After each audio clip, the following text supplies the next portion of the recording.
Buenos, Días. somos la tribu Cero Empate. Nuestros integrantes son Génesis Hidalgo, Pablo Tixe, Kathleen Cerón, David Álvarez y mi persona, Cristel Veloso. En base a nuestro proyecto general, Aprender a vivir y a cuidar de un mundo diverso, les presentaremos nuestro proyecto de lengua, Grecia, cultura y valores.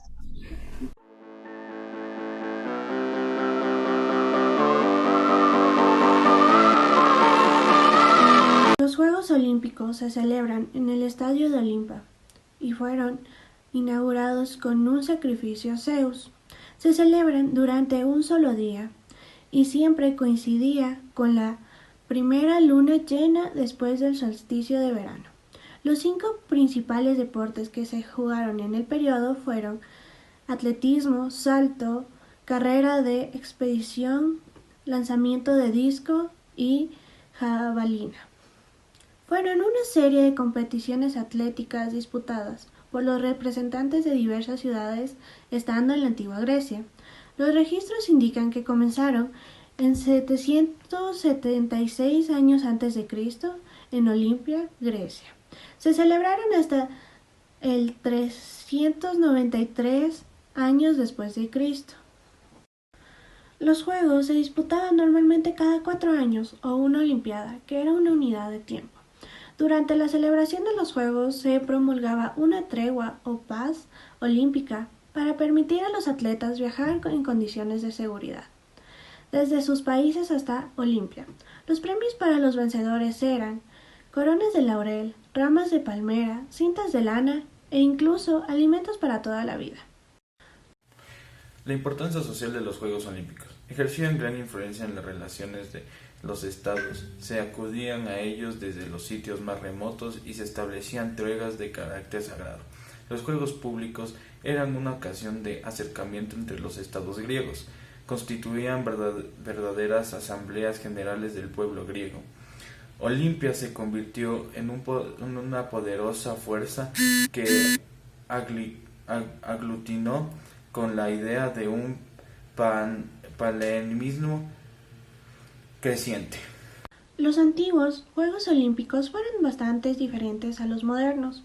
Había menos eventos, o solo los hombres libres que hablaban griego podían competir, o se celebraban siempre en Olimpa, en vez de moverse a diferentes lugares cada vez. Se celebran cada 4 años entre los meses de junio y agosto. El arte griego se caracterizaba por la búsqueda inalcanzable de una belleza ideal, de un mundo perfecto en un mundo platónico. Poseía un alto idealismo estético y destacaba la perfección.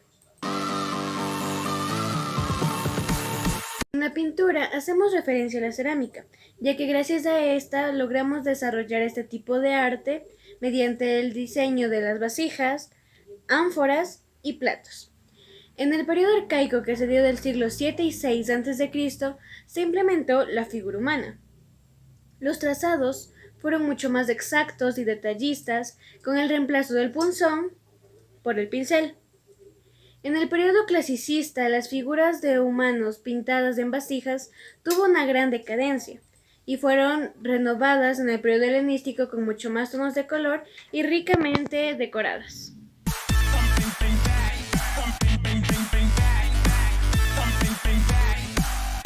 Las primeras esculturas fueron pequeñas figuras de humanos realizadas en materiales muy maleables, como es la arcilla, el marfil y la cera. En el periodo arcaico, los griegos empezaron ya a trabajar con la piedra. Aquí plasmaban una belleza ideal, que como nos hemos dado cuenta es una palabra clave dentro del arte griego. Los primeros motivos de las esculturas fueron los muchachos denominados kouros y las muchachas denominadas corés. Guardaban una gran similitud con las esculturas egipcias, ya que sirvieron de molde. Mas en el periodo del clasicismo, la escultura griega ya empezó a tomar un carácter propio, dejando al lado los primitivos patrones orientales. Arquitectura griega. Su principal material fue el mármol.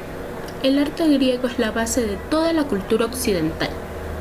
Se desarrolló en las islas del mar Egeo. se caracteriza por la armoniosa simplicidad de formas y alta calidad de sus técnicas. Es fruto de un trabajo en equipo, lo que hace que sea una gran perfección a los ojos y con mucha armonía. Según el tipo de columna y la relación entre los elementos arquitectónicos, existen 3 estilos u órdenes. Tenemos el dórico, que es el más antiguo, pero también el más sobrio, el jónico y el corintio, el más moderno y decorado. El ejemplo más destacado de edificio clásico es el Partenón, templo de orden dórico, que se construyó en la Acrópolis de Atenas en el siglo V.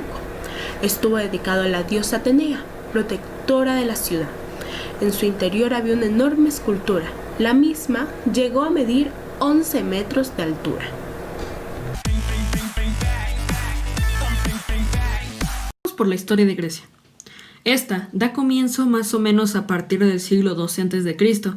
y se prolonga hasta el año 146 a.C., en el que los romanos someten a los griegos y los convierten en una provincia de propiedad suya. Durante este tiempo, los griegos desarrollan su historia en 3 periodos: el primitivo, el clásico y el helenístico. Estas historias se empiezan a desarrollar en la península de los Balcanes, situada al sudeste de Europa. En la antigüedad, los límites de Grecia fueron Iliria y Macedonia por el norte, el mar Mediterráneo por el sur, el mar Egeo por el este y el mar Jónico por el oeste. Empezamos hablando de la época de la Grecia clásica, o también conocida como la época del apogeo. Esta época de la cultura griega está ubicada entre los siglos 5 y 4 a.C. Abarca todos los sucesos ocurridos durante las guerras médicas hasta la hegemonía de Macedonia. Este periodo del máximo desarrollo cultural de Grecia forma una base de la cultura occidental. Vamos con la época helenística. Esta se da su origen entre los siglos 4 y 1 a.C. Dentro de esto se entienden los acontecimientos que ocurrieron desde la muerte de Alejandro el Magno hasta la conquista de Grecia por parte de los romanos. Finalmente terminamos con la Edad Heroica. Esta, también llamada la época homérica, ya que los poemas atribuidos por Homero, un brillante escritor de la antigua Grecia, dio a conocer sus más preciadas obras, la Ilíada y la Odisea, las cuales nos dan una imagen de lo que más o menos trató la primitiva Grecia. Esta tiene por característica que pasó del régimen patriarcal basado en el pastoreo y en una religión misteriosa y primitiva a una vida urbana, con un gran desarrollo comercial e industrial, pero más que todo una religión organizada. También se habla del surgimiento de las polis. Los clanes familiares se empezaron a organizar en clases sociales, donde la nobleza encontró el poder político y económico, basándose en la posesión de la tierra y la actividad agraria. La primitiva monarquía fue reemplazada por la oligarquía, el cual fue un gobierno ejercido por la nobleza griega. Durante este periodo lleno de temor, oscuridad y confusión debido a todas las invasiones que estaba sufriendo Grecia, se fundan los elementos culturales autóctonos y foráneos, y se van formando los posteriores estados griegos históricos.